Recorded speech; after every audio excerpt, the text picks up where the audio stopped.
Сәлем достар, бүгінгі видеода дауыс шығару, дауыс көмейден қалай шығады, сол туралы айтатын боламыз. Көмей адам дауысын шығаратын маңызды мүше. Ол әртүрлі шеміршектерден тұрады.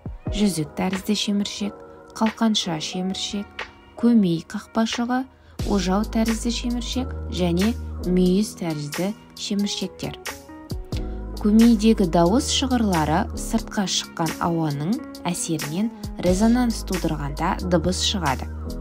Дауыс байламдарының керілуі ожау тәрізді байламдарға байланысты.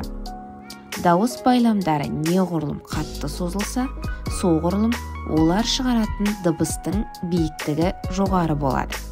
Босаңсыған дауыс байламдары төмен дыбыс шығарады.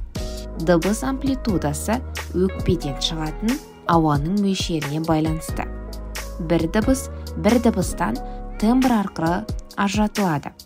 Дауыс байламдары өзара гармонияға бай дыбыс шығарады. Олардың күші мен үлгісі тембрді жасайды.